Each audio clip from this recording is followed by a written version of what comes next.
कहा जाता है कि भगवत गीता किसी एक धर्म के लोगों के लिए नहीं है, इसे हर इंसान को सुनना चाहिए। भगवत गीता में 18 अध्याय हैं और इन 18 अध्यायों में 700 श्लोक हैं, जो सभी के लिए पढ़ पाना थोड़ा मुश्किल है। तो आइए भगवत गीता के 51 श्लोक को रोज सुबह सुनिए और जिंदगी के हर सुख और सफलता को प्राप्त कीजिए।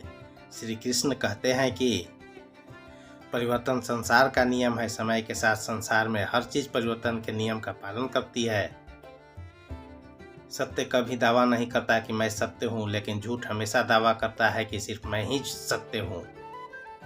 नरक के 3 द्वार हैं, वासना, क्रोध और लालच।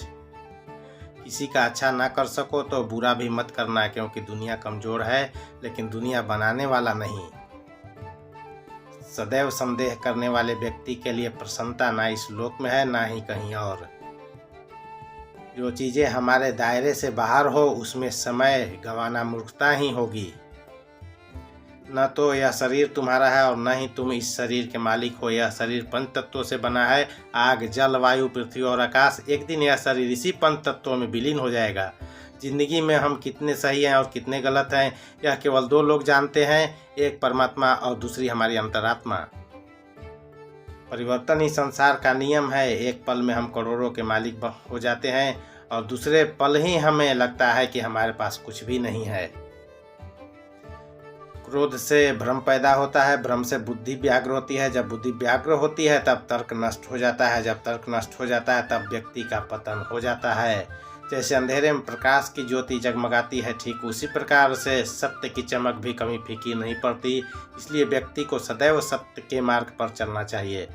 मनुष्य जिस रूप में ईश्वर को याद करता है, ईश्वर भी उसे उसी रूप में दर्शन देते हैं।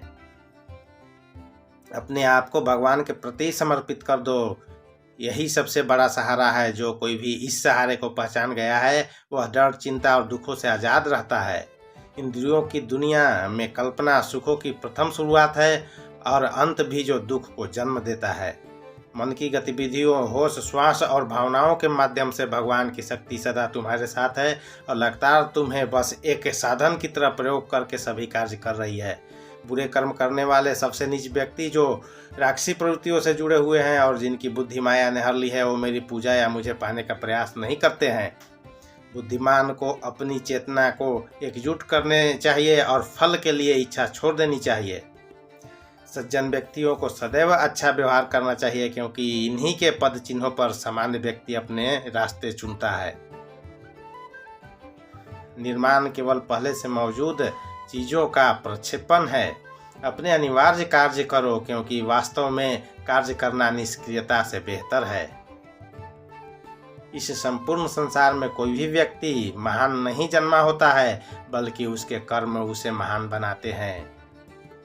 गीता में कहा गया है कि कोई भी अपने कर्म से भाग नहीं सकता, कर्म का फल तो भुगतना ही पड़ता है। अपने कर्म का पालन करो, क्योंकि वास्तव में कर्म अकर्म से बेहतर है। सही कर्म वह नहीं है जिसके परिणाम हमेशा सही हो, अपितु सही कर्म वह है जिसका उद्देश्य कभी गलत ना हो। इंसान हमेशा अपने भाग्य को कोसता है, यह जानते हुए भी कि भाग्य से भी ऊंचा उसका कर्म है जिसके स्वयं के हाथों में है। बिना फल की कामना के किया गया कार्य ही सच्चा कर्म है। ईश्वर चरण में हो समर्पण, यही केवल धर्म है। ज्ञानी व्यक्ति ज्ञान और कर्म को एक रूप में देखता है। ज्ञानी व्यक्ति को कर्म के प्रतिफल की अपेक्षा कर रहे अज्ञानी व्यक्ति के दिमाग को अस्थिर नहीं करना चाहिए। अप्राकृतिक कर्म बहुत तनाव पैदा करता है। किसी और का काम पूर्णता से करने से कहीं अच्छा है कि अपना काम करें, भले ही उसे अपूर्णता से करना पड़े। अच्छे कर्म करने के बावजूद भी लोग केवल आपकी बुराइयां ही याद रखेंगे। इसलिए लोग क्या कहते हैं इस पर ध्यान मत दो, तुम अपना कर्म करते रहो। कर्म उसे नहीं बांधता जिसने काम का त्याग कर दिया है। जन्म लेने वाले के लिए मृत्यु उतनी ही निश्चित है जितना कि मृत्यु होने वाले के लिए जन्म लेना। इसलिए जो अपरिहार्य है उस पर शोक मत करो। आत्मा किसी काल में भी न जन्मता है और न मरता है, और न यह एक बार होकर फिर अभाव रूप होने वाला है। आत्मा अजन्मा, नित्य, शाश्वत और पुरातन है। शरीर के नाश होने पर यह भी नष्ट हो जाता है। जैसे मनुष्य जीर्ण वस्त्रों को त्याग कर दूसरे नए वस्त्रों को धारण करता है, वैसे ही देही जीवात्मा पुराने वस्त्रों को त्याग कर नया वस्त्र ग्रहण करता है। जो आत्मा को मारने वाला समझता है और जो इसको मारा समझता है, वे दोनों ही नहीं जानते, क्योंकि आत्मा न मरता है और न मारा जाता है। वह जो मृत्यु के समय मुझे स्मरण करते हुए अपना शरीर त्यागता है, वह मेरे धाम को प्राप्त होता है, इसमें कोई संशय नहीं है। लोग आपके अपमान के बारे में हमेशा बात करेंगे। सम्मानित व्यक्ति के लिए अपमान मृत्यु से भी बदतर है। वह जो इस ज्ञान में विश्वास नहीं रखते, मुझे प्राप्त किए बिना जन्म और मृत्यु के चक्र का अनुगमन करते हैं। मैं उष्मा देता हूँ, मैं वर्षा करता हूँ और रोकता भी हूँ, मैं अमरत्व भी हूँ और मृत्यु भी। व्यक्ति जो चाहे बन सकता है, यदि वह विश्वास के साथ इच्छित वस्तु पर लगातार चिंतन करे। जब वे अपने कार्य में आनंद खोज लेते हैं, तब वे पूर्णता प्राप्त करते हैं। याद रखना, अगर बुरे लोग सिर्फ समझाने से समझ जाते तो बांसुरी बजाने वाले कभी भी महाभारत होने नहीं देते। जो बीत गया उस पर दुख क्यों करना, जो है उस पर अहंकार क्यों करना, और जो आने वाला है उसका मोह क्यों करना। हमारी व्यर्थ की चिंता और मन का भय एक ऐसा रोग होता है जिससे हमारी आत्मीय शक्ति बिखर जाती है।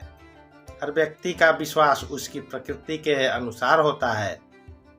जो इंसान किसी की कमी को पूरा करता है, वो सही अर्थों में महान होता है। जो हुआ है वह अच्छे के लिए हुआ है, जो हो रहा है वह भी अच्छे के लिए हो रहा है, जो होगा वह भी अच्छे के लिए ही होगा।